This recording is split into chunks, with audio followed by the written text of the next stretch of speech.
Okay, let's talk about something we've all experienced. I mean, really, everyone. Absolutely, those moments. Whether it's in a big presentation, maybe a key coaching decision, or just performing under pressure as an athlete, we all make mistakes, the stumble, the slip up. It's just part of pushing boundaries, isn't it? Especially at high levels. No one's immune. Right. And the default reaction so often is that cringe, that feeling of frustration, maybe even shame, thinking, ugh, I messed up. Or worse, I'm not good enough. That immediate negative feedback loop. But what if? What if that reaction is actually hiding something much more valuable? What if those mistakes, those very moments, aren't failures at all? What if they're actually stepping stones? Exactly. Crucial steps towards actually getting better, towards mastery. That's a huge shift. It's moving from good to great, really. Fundamentally reframing what an error even means. And that's the perspective we're exploring today. Coach P has some really practical, actionable insights. They're grounded in performance psychology, specifically aimed at people driven to excel. Professionals, coaches, athletes, Yeah. basically anyone operating in a high-performance environment. That's right. So our mission here is to pull out the key takeaways from Coach Padalecki's work. How can you actually take those moments of error, those mistakes, and turn them into learning opportunities? And not just learning, but opportunities that genuinely build solid, lasting confidence. It's about resilience, isn't it? Built because of the mistakes, not just in spite of them. Precisely. That's the core. Okay, so let's get into the first big idea Coach Padalecki talks about. The elite performer's mindset. Win or learn.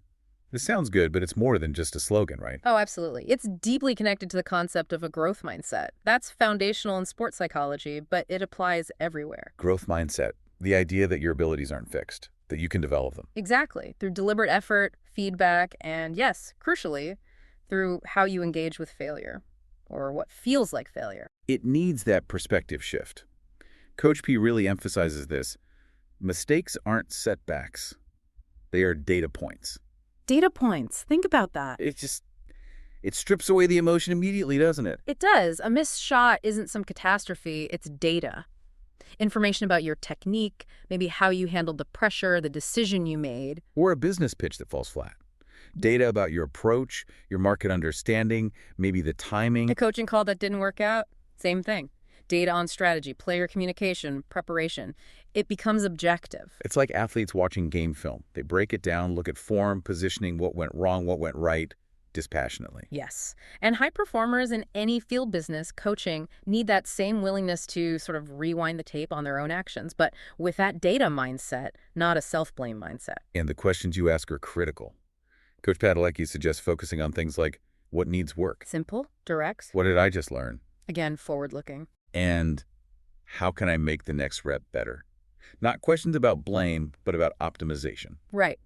They're all geared towards future improvement, and that is where real confidence comes from.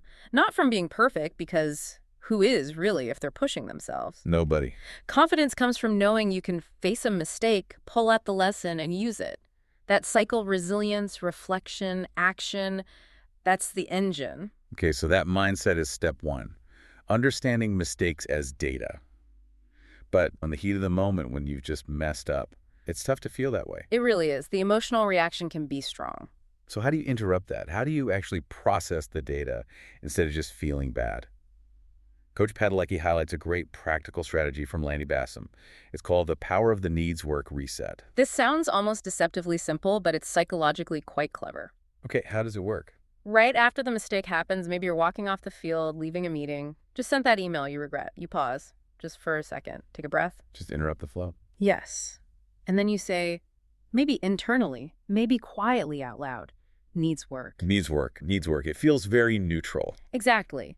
Compare that to I'm terrible, or I always screw this up, or everything's ruined. Those are loaded, Yeah? full of judgment. Right. They're backward-looking, emotional, labeling you or the situation as a failure.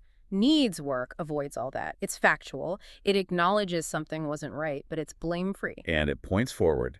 It flags it for attention without triggering that shame spiral. It's like putting it in a mental to improve file instead of a reasons I suck file. Okay, I like that. So you pause. You neutralize with needs work. What's the crucial next step Coach P emphasizes? This is key. You immediately follow up with visualization. but crucially, not visualizing the mistake again. Ah, okay. So what do you visualize? You visualize the correct execution. You mentally replay that scene, but this time you see yourself doing it perfectly, the exact way you wanted it to go. Precision, success, the desired outcome. So you're not just stopping the negative thought. You're actively overriding the memory of the error with a blueprint for success. You got it. You're essentially training your brain for the next time, the next opportunity, the next rep. You're installing the positive imprint. That's like real-time mental programming. Very powerful. It is, and it connects directly to research in sports psychology on error recovery. Okay, tell me about that. What does the science show about how the best performers handle mistakes? Well, the consistent finding is that elite performers recover from errors significantly faster than others. Faster. So it's not necessarily that they make fewer mistakes. Not always, no, especially if they're pushing limits. But when they do make them, they don't get derailed for long. They process it efficiently. They metabolize the failure, as Coach Padalecki puts it. Metabolize it. How? What are the steps? They seem to instinctively do three things. First, detach from the shame or frustration. Second, quickly extract the lesson, the data. And third, immediately redirect their focus back to the present moment, the next task, the next rep. Detach, extract, redirect. That sounds efficient, almost like a mental drill. It kind of is. And technically, this whole process is a form of cognitive reappraisal. Cognitive reappraisal. Yeah, it's the ability to consciously change how you interpret an event, which then changes your emotional response. So instead of thinking, mistake, I'm inadequate, you reappraise it as mistake, valuable information. Which keeps you composed and focused. Exactly. Coach P highlights this as a really critical emotional regulation tool for high performers. It lets them stay effective even when things don't go perfectly. This all fits together nicely. The win or learn mindset sets the stage. The knees work reset is the immediate tool. Visualization rescripts it. And this detach, extract, redirect is the cognitive engine driving that fast recovery. You've nailed it. That's the framework. But how do you make this a habit? Not just something you know about, but something you actually do. Coach Padalecki gives a clear path for this too, right? The 1% better daily challenge. Yes, this is about making it practical. Integrating it day to day for that continuous improvement. It's broken down into simple steps. Okay, walk us through it. Step 1. Reflect. Start small. Just identify one recent mistake.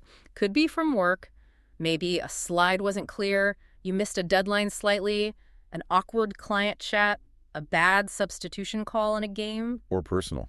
A miscommunication.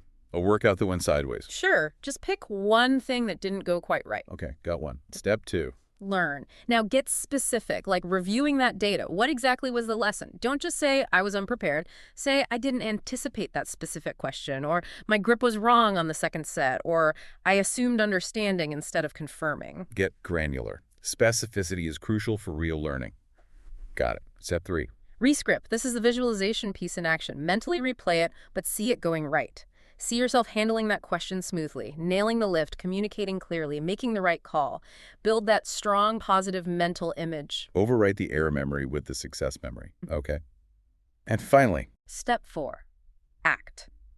Based on what you learned, Step 2, and what you visualized, Step 3, what's the concrete next right action? What will you do differently next time? Make it tangible. a specific plan for the next rep. Exactly. And the rhythm Coach Padalecki suggests is simple. Rinse, repeat, refine. It's a cycle, not a one-off fix, but a continuous loop. Observe, learn, mentally rehearse, apply. It completely shifts the focus. Instead of trying desperately to avoid failure, which is paralyzing, really you start actively looking for the lessons inside those inevitable moments. Every mistake becomes fuel. This whole deep dive into Coach Ed Padalecki's work feels like such a practical call to arms for anyone pushing themselves. The goal isn't perfection, is it? That seems paralyzing. No, not at all. The real goal, as he puts it, is to become fearless in your learning, to have the mindset and the tools to see every challenge, every slip-up, not as a judgment on you, but as an opportunity. I love those metaphors he uses. Every mistake, just a rehearsal. Give you another shot, and you're more prepared. Every error, it's like a rep in the gym, building that mental strength, that skill. Every stumble, just another step, maybe a slightly wobbly one, but still a step closer to mastery. It reframes the whole journey. High performance isn't about a smooth, perfect road. It's about how well you navigate the bumps, learn from them, and keep moving forward, stronger. So for everyone listening, the next time you feel that sting of a mistake at work, in coaching, in your sport, Try to remember this framework from Coach Padalecki. Pause. Breathe. Reset with that neutral phrase. Knees work. Then, immediately, visualize the win. See the successful execution in your mind. And then channel that. Channel the learning, that new mental picture, into making your very next take, your next rep, that little bit stronger. It takes practice, discipline for sure. Courage, even. But it's how sustained excellence is really built. It's the foundation. Which leaves us with a pretty powerful thought to chew on. If you really, truly started embracing every single mistake from now on is just another rep, processing it, learning, rescripting, how much faster could you actually accelerate your own path to mastery in whatever it is you do? Thanks for taking this deep dive with us. We hope this gives you some food for thought as you continue on your journey.